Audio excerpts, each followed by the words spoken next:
If you want to understand why some people develop aggressive cancers while others with the same genetic mutations never do, don't look at their genes alone. Look at what they eat. Most people think cancer is purely genetic, that DNA damage is irreversible, and that once cells turn cancerous, there's nothing food can do. But after nearly 15 years in emergency medicine and working with oncology patients, I've seen something that challenges everything we were taught in medical school.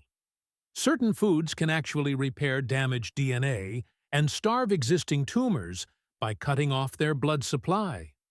Not slow them down, starve them. A microscopic tumor without access to blood vessels cannot grow larger than the tip of a ballpoint pen. But the moment blood vessels reach that tumor, it can explode to 16,000 times its size in just 2 weeks. I am an emergency medicine physician, and after years of watching patients battle cancer while being told nutrition doesn't matter, I realized something uncomfortable. The research has been there for decades, showing specific foods can activate our body's natural anti-cancer defenses. Yet almost nobody talks about it in clinical practice. In this video, I'm going to show you the exact foods that repair DNA damage at the cellular level and how your body can starve cancer cells by controlling blood vessel growth. We'll explore the science of angiogenesis and why it's the key to cancer prevention, the specific compounds in foods that cut off tumor blood supply, the remarkable ability of certain foods to fix broken DNA strands, and most importantly, the precise amounts you need to eat starting today to activate these protective mechanisms. Let me start by explaining something fundamental that changes how we think about cancer. Cancer cells are forming in your body right now. In my body. In everyone's body. This isn't alarming. It's normal biology. You have roughly 40 trillion cells, and they're constantly dividing to replace old damaged cells. During that division process, copying errors occur. Think of it like photocopying a document thousands of times. Eventually, you get some pages with mistakes. Those mistakes create abnormal cells, and some of those abnormal cells are technically cancerous. Right now, you probably have dozens of microscopic clusters of cancer cells in your body. So, why aren't we all dying of cancer? Because your immune system finds these tiny clusters and eliminates them before they become dangerous. It's like having a security patrol constantly scanning for problems and removing them. But here's where things get critical. Even if some cancer cells escape your immune system, they still can't hurt you unless they solve one crucial problem. They need food, they need oxygen, they need nutrients, and to get those things, they need blood vessels. This is where the concept of angiogenesis becomes essential to understand. Angiogenesis simply means the growth of new blood vessels. Your body tightly controls this process because you need just the right amount of blood vessels.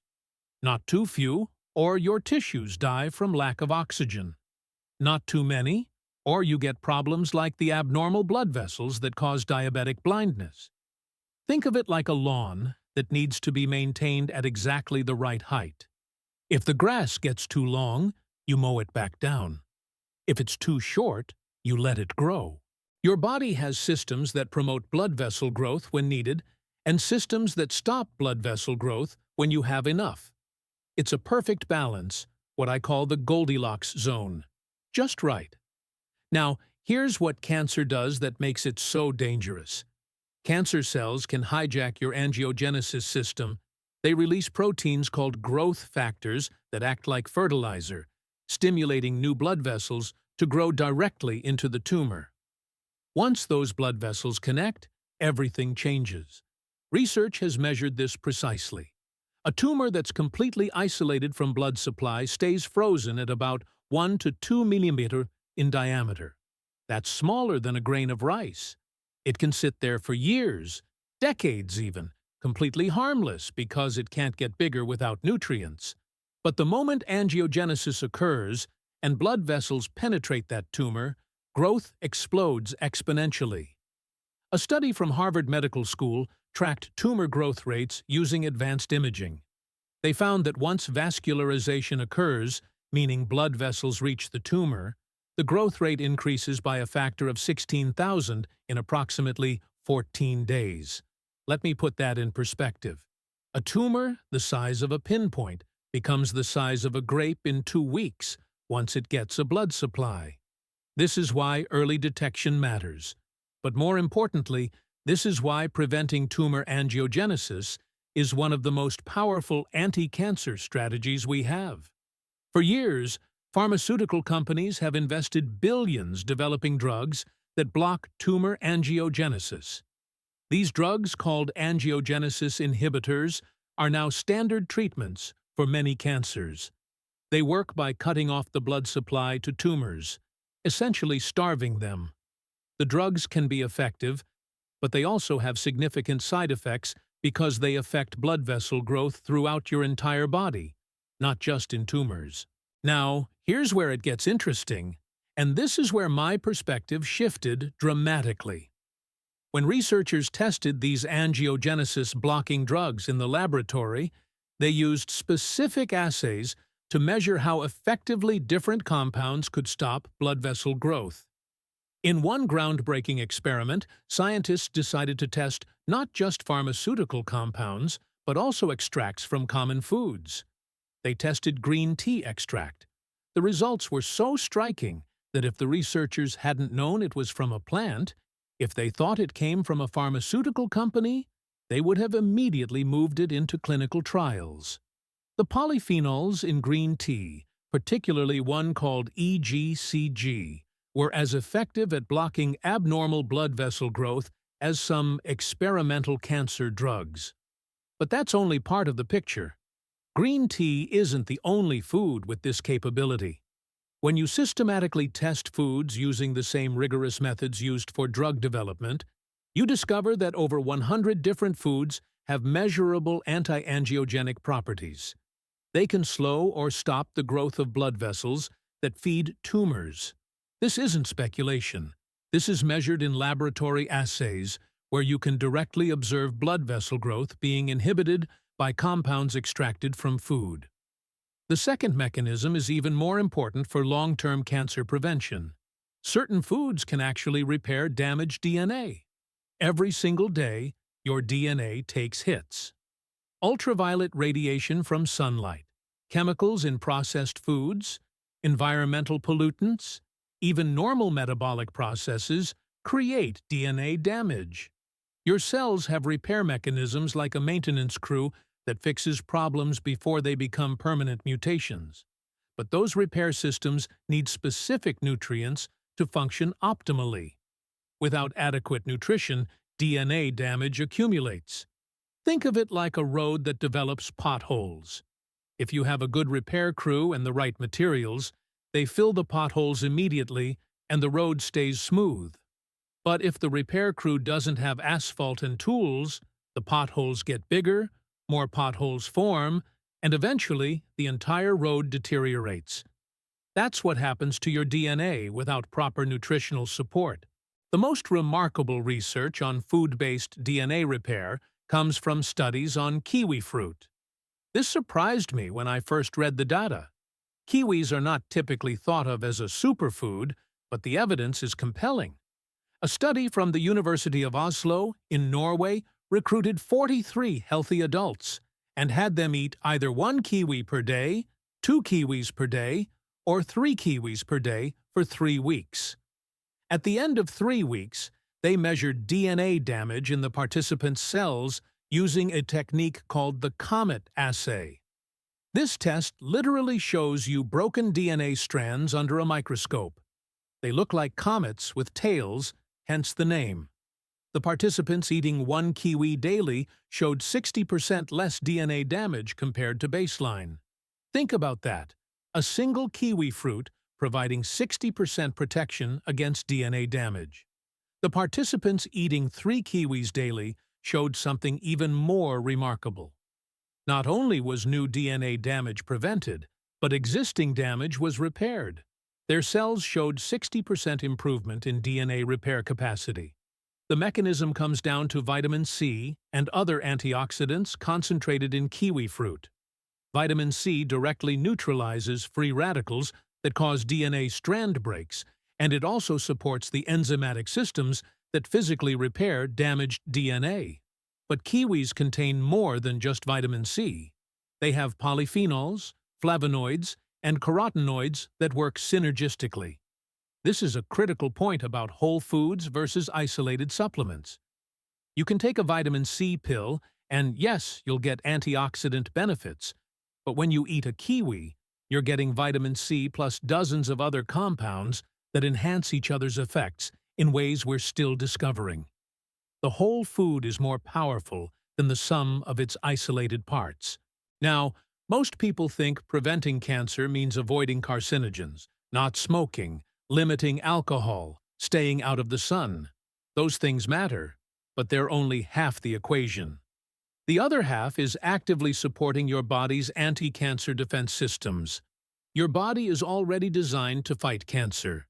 You have immune cells that recognize and destroy cancer cells. You have systems that regulate blood vessel growth. You have DNA repair mechanisms. The question is, are you giving your body the nutritional tools it needs to run these systems effectively? Let me break down the specific anti-cancer pathways that food can activate. The first pathway is anti-angiogenesis, which we've discussed. Foods that contain certain polyphenols, flavonoids, and other compounds can inhibit the growth factors that tumors release to stimulate blood vessel formation. When tumor cells release VEGF, vascular endothelial growth factor, trying to grow blood vessels into themselves, these food compounds block the VEGF receptors.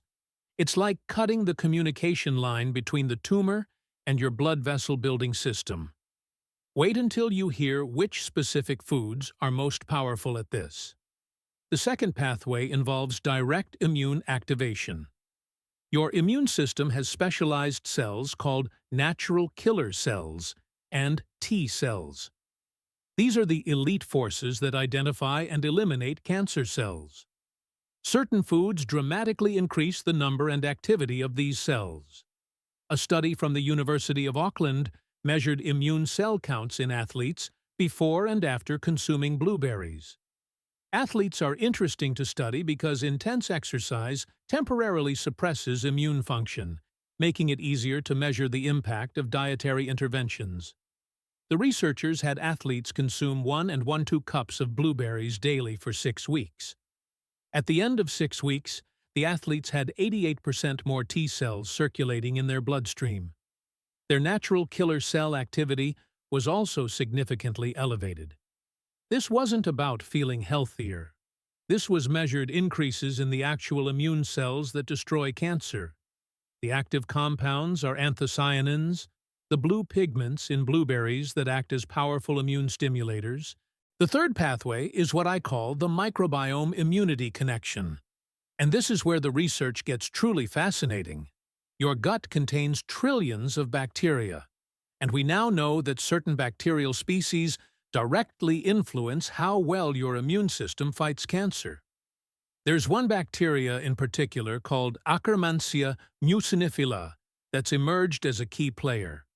Research from the Gustave Roussy Cancer Center in France studied 200 cancer patients receiving immunotherapy. Immunotherapy is a treatment that helps your immune system recognize and attack cancer cells. It works remarkably well for some patients, completely eliminating even metastatic cancer. But for other patients, it doesn't work at all. The researchers wanted to know why. They analyzed stool samples from all 200 patients and found that the only significant difference between responders who had excellent outcomes and non-responders who didn't benefit was the presence of Akkermansia bacteria in their gut. Patients with high levels of Akkermansia responded dramatically to immunotherapy. Patients with low or absent Akkermansia didn't respond. This bacteria essentially primes your immune system to fight cancer more effectively. So now that you understand the mechanisms, the question is, what can you actually do about it? What are the specific foods, and how much do you need to eat? Let me give you the exact protocol based on the research, and what I recommend to patients. Food number 1 is kiwi fruit. You want to eat 1 to 3 kiwis daily, depending on your goals. For general DNA protection and maintenance, 1 kiwi daily is sufficient. If you have higher risk factors, a family history of cancer, or you've had cancer and want to support your recovery, aim for 3 kiwis daily. The research shows maximal benefit at 3 per day. You can eat them with the skin on if you buy organic and wash them thoroughly. The skin contains additional fiber and polyphenols. If the fuzzy texture bothers you, golden kiwis have smooth skin and are just as beneficial. Cut them in half and scoop out the flesh with a spoon. Add them to yogurt or blend them into smoothies. Kiwis are also excellent for your gut microbiome because they're packed with prebiotic fiber that feeds beneficial bacteria. Food number 2 is green tea, and you need 3 cups daily of properly brewed tea, not bottled green tea from the convenience store that has minimal active compounds and usually added sugar. Actual brewed green tea from leaves. The active compound is EGCG, which inhibits tumor angiogenesis and also has direct anti-cancer effects on cells. A study from the Chinese University of Hong Kong followed 68,000 women for over 10 years. Women who drank green tea regularly, defined as at least 3 cups per week, had a 27% lower risk of developing colorectal cancer compared to non-tea drinkers. Those who drank green tea daily had even better outcomes. Here's how to brew it for maximum benefit. Heat water to about 175 degrees F. That's steaming, but not quite boiling. If you boil the water, let it cool for 3 minutes. Steep your tea for 3 to 5 minutes. Longer steeping extracts more EGCG, but makes it more bitter. You can add lemon juice, which actually increases EGCG absorption by about 6 times, because the vitamin C stabilizes the catechins in your digestive system. Do not add dairy milk. The proteins in dairy bind to the beneficial compounds and prevent absorption. If you need to lighten your tea, use a plant-based milk like almond or oat milk. Food number 3 is blueberries, and 1 cup daily is the target. Fresh or frozen both work. Frozen are sometimes higher in anthocyanins because they're picked and frozen at peak ripeness. The anthocyanins do multiple things. They boost immune cell production, they reduce inflammation, and they have anti-angiogenic properties. But here's something most people don't know. Blueberries also help prevent the chronic inflammation that promotes cancer growth while simultaneously boosting immune activity against cancer cells. That seems contradictory, but it's one of the remarkable features of these compounds. They reduce harmful inflammation while enhancing beneficial immune response. A study from the University of East Anglia tracked nearly 200,000 people for over 20 years.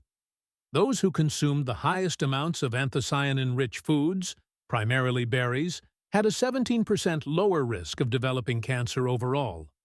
For specific cancers like esophageal and colorectal cancer, the risk reduction was even higher, up to 40%. Food number 4 is going to surprise a lot of people because there's been so much misinformation about it. Soy foods, tofu, tempeh, edamame, soy milk. You want at least 2 servings per week, ideally 1 serving every other day.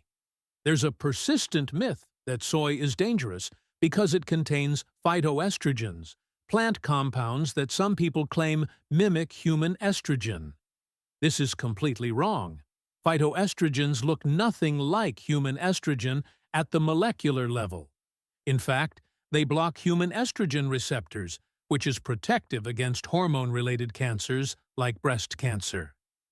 The active compound in soy is called genistein, and it's one of the most powerful anti-angiogenic substances ever tested. Research from the University of Illinois measured genistein's ability to block blood vessel growth to tumors. They found it inhibited VEGF signaling by over 70% in experimental models. Population studies support this. Asian countries where soy consumption is high have significantly lower rates of breast and prostate cancer compared to Western countries where soy consumption is minimal. A meta-analysis combining data from 35 studies found that women who consumed the most soy had a 29% lower risk of developing breast cancer.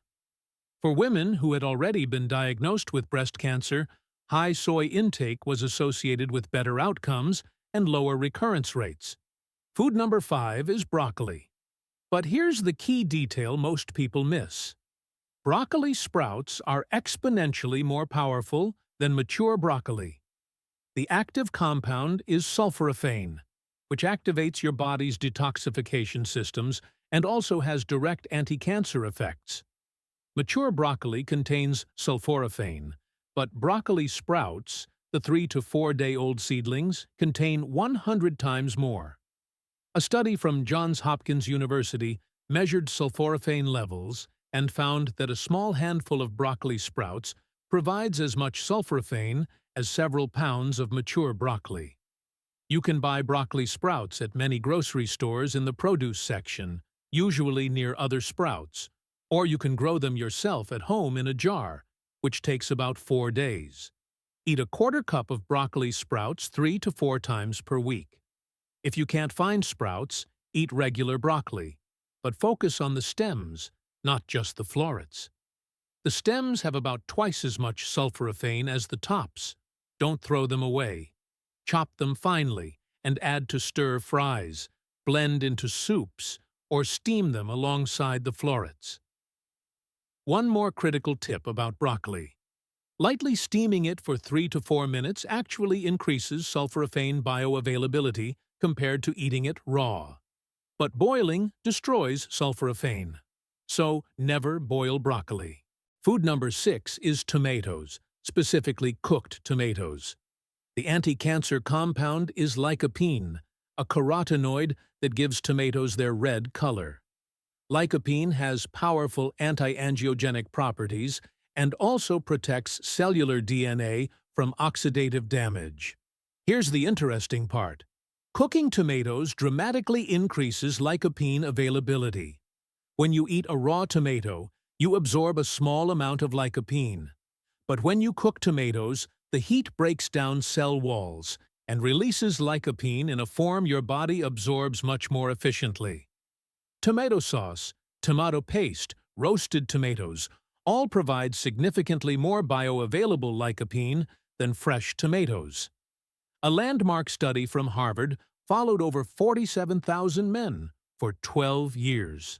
Those who consumed tomato products at least twice per week had a 23% lower risk of developing prostate cancer compared to those who rarely ate tomatoes. Men who consumed 10 or more servings of tomato products per week had an even greater risk reduction, up to 35%. Aim for at least 3 servings per week of cooked tomato products. A serving is half a cup of tomato sauce, 1.4 cup of tomato paste, or 1 cup of cooked tomatoes. Add olive oil when cooking tomatoes because lycopene is fat-soluble, meaning it's absorbed better when consumed with healthy fats. Food number 7 is pomegranate, and you need about 4 ounces of pure pomegranate juice daily or half a fresh pomegranate. Pomegranates contain elagitannins that your gut bacteria convert into urolithin A, a compound that has remarkable effects on cellular health and immune function. But here's the critical connection to cancer. Pomegranate specifically feeds Akkermansia mucinifila, that guardian bacteria I mentioned earlier that determines whether cancer immunotherapy works. A clinical case I'm aware of involved a patient with multiple myeloma preparing to receive immunotherapy. She had recently taken antibiotics for a respiratory infection, which completely wiped out her Akkermansia bacteria. Her doctor delayed treatment for 3 weeks and had her drink 8 ounces of pomegranate juice daily. After 3 weeks, her Akkermansia levels had increased to 6 times the normal population average. When she started immunotherapy, she responded in the top 1% of patients with her cancer essentially disappearing after 3 treatments. This shows the power of strategically using food to optimize the effectiveness of medical treatments.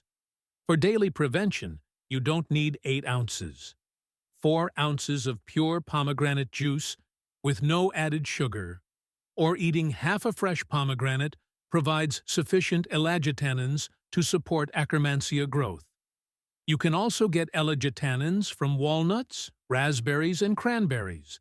So, rotating between these foods gives you variety while maintaining the benefit. Now, here are my pro tips from 15 years of clinical practice for maximizing the anti-cancer effects of these foods. Timing matters significantly. Your immune system and DNA repair systems are most active while you sleep. Eat your DNA protective foods like kiwi and berries earlier in the day, so your body has time to absorb and distribute the nutrients before sleep. Save your anti-angiogenic foods like green tea and soy for afternoon and evening. Don't eat heavy meals within 3 hours of bedtime because active digestion diverts resources away from cellular repair and immune surveillance. The combination of foods creates synergistic effects that are more powerful than individual foods alone. For example, drinking green tea with lemon increases EGCG absorption 6-fold. Eating tomatoes with olive oil increases lycopene absorption 3-fold. Consuming vitamin C-rich foods like kiwi alongside iron-rich plant foods increases iron absorption. Think about how you can combine these foods strategically. A smoothie with blueberries, kiwi, and a handful of spinach gives you anthocyanins, vitamin C, and sulforaphane all at once. A meal with baked tofu, steamed broccoli, and tomato sauce provides genistein, sulforaphane, and lycopene together. Consistency beats intensity. Don't eat 3 cups of blueberries one day, then none for 2 weeks. Your body's defense systems respond to consistent, regular input. 1 cup of blueberries every day is far more effective than 7 cups once a week. The same applies to all these foods. Regular daily or near-daily consumption creates sustained activation of protective pathways. Think of it like maintaining a fire. Steady fuel keeps it burning consistently. Sporadic large additions cause flare-ups, followed by dying embers. The biggest mistake I see is people thinking they need to eat perfectly 100% of the time, and then giving up when they can't maintain that standard. Remember, your body has redundant defense systems. If you're consistently eating most of these foods most days, you're giving your body tremendous protective capability.